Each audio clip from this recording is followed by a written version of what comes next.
If you want to be able to do the one finger front lever, handstands, handstand push-ups, and even dynamic skills like this, then keep watching, because you need to learn these 3 moves before you even try to learn those 3 moves I just showed you. The very first exercise / skill that you guys need to learn is the frog stand. The frog stand has so many benefits that are going to help you with other skills in the future of your calisthenics journey. Not only is it going to help you build up some core strength and shoulder strength, but also you guys are going to build up some wrist durability, which is going to help a lot with your handstand in the future. But not only is it going to keep your body more durable and strong, but also you guys are going to understand how it's going to feel when you're in a handstand, due to the fact that you'll be using the same exact grip for the handstand, and therefore it's going to become a lot easier to transfer that knowledge over to your handstand training. So the frog stand is going to build up some basic strength that you definitely need for things such as the handstand and even the handstand push-up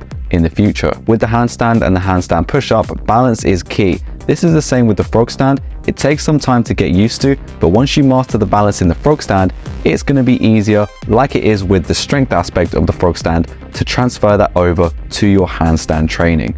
So this is a vital skill that you guys must learn in calisthenics. You guys want to be able to learn the frog stand first, and then you can combine that with headstand training, eventually combining the 2 together and doing a handstand. That's the idea anyway, but you're going to have to learn the handstand separately. In order to perform the frog stand, you want to make sure that your hands are in the exact same placement each side. You also want to make sure that there's a slight bend in your fingers in order to balance. You're going to be moving left, right, front, back in the frog stand, and so maintaining the balance in the correct position and getting in the sweet spot is going to be key to hold this move.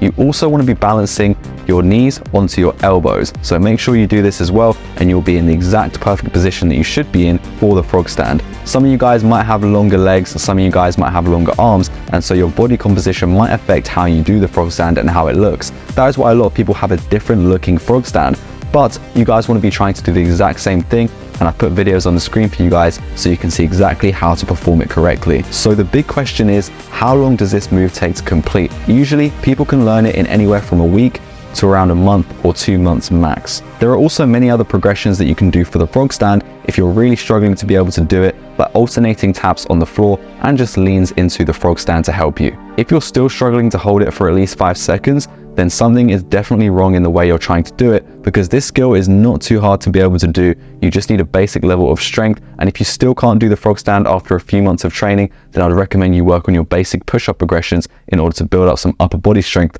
to be able to hold it. Next up, we have the tuck front lever. The benefits of the tuck front lever are amazing. Not only is it going to help you build up some back and core strength, but also it's going to help you guys with a lot more moves in calisthenics due to the things that you're using in the movement. The tuck front lever is a static hold that eventually leads to the full front lever, and moving through the progressions in order to get the full front lever is definitely a journey in itself. But if you guys can perfect the tuck front lever to begin with, then you're going to understand the technicalities of the front lever, and so it's going to be a little bit easier in order to complete. But trust me, this is not easy at all. The front lever is definitely a skill that takes a lot of time to complete, so don't beat yourself up if you can't even get it yet.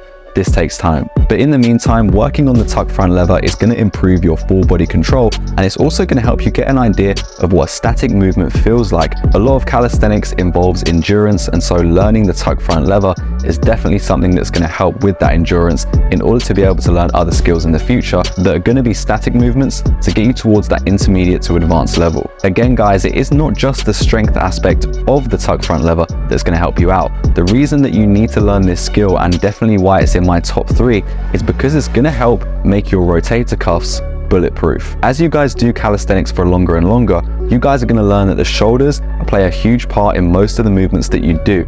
And so building them up to a very strong level is going to be key in order to do other skills in calisthenics that might be considered more advanced. And so learning the tuck front lever is definitely something you want to learn now.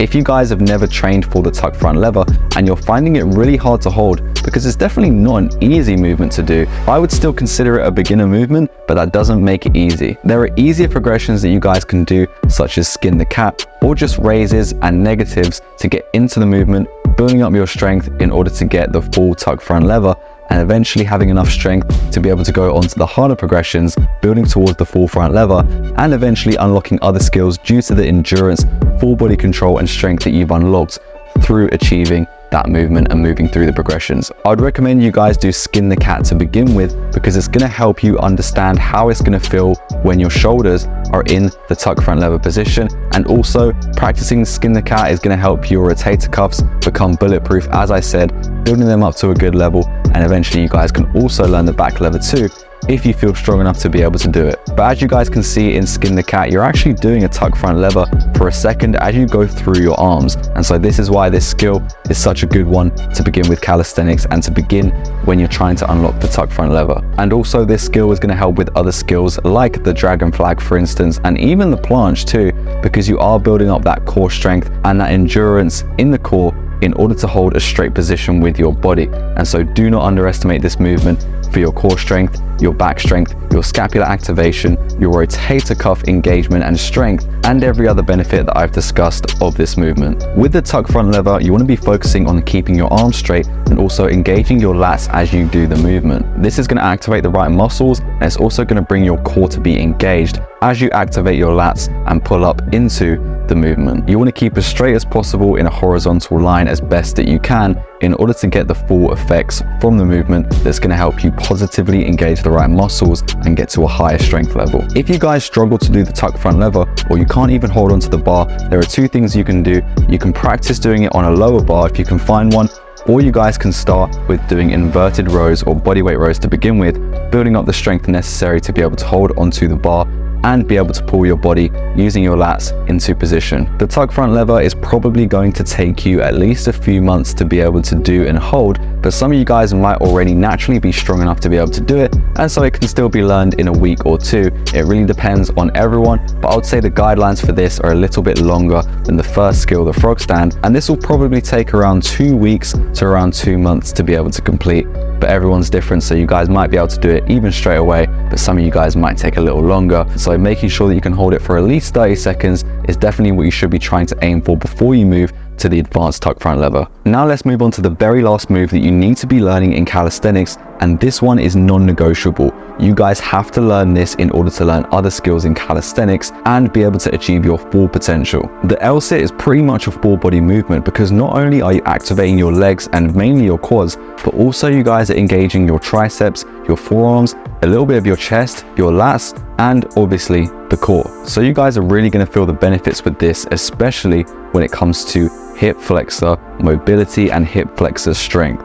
You guys need to be working on this for many other calisthenics movements that you do. You guys are never going to be able to learn the advanced moves unless you learn this skill, and that is why this is so important. Learning the mechanics of this movement is going to translate over to everything else that you do in calisthenics, especially moves that involve your core, and it's going to help you move through the progressions of even the skills that we first talked about, the frog stand and the tuck front lever. So you guys are really going to feel the benefits by doing this exercise, and it's definitely one that you need to be doing. The way that you want to perform the LSIT is that you want to have your body at a 90-degree angle, as shown in this video right here. You also want to make sure that you're not hunched over and that your shoulders aren't drawn forward, but you try to pin your shoulders back, bring your chest up and out. Try keeping your back and your legs straight, locking your knees out. Obviously it's going to be hard to lock your knees out to begin with. That's why I'd recommend you guys working through the progressions. Start by doing tuck LSIT pumps, then you guys can go into the tucked LSIT when you build up enough strength, moving towards the alternating legs on the LSIT, and then eventually getting to the full LSIT. Another tip is to keep your toes pointed during the whole movement, because this is just going to help with body positioning. Again, this leads to other dynamic skills that you guys can learn, such as the V-sit, which is a great skill you guys can build up to unlock a new dimension of core strength. A lot of you guys might be struggling to do the LSIT to begin with, or even have the flexibility to perform some of the progressions of the LSIT.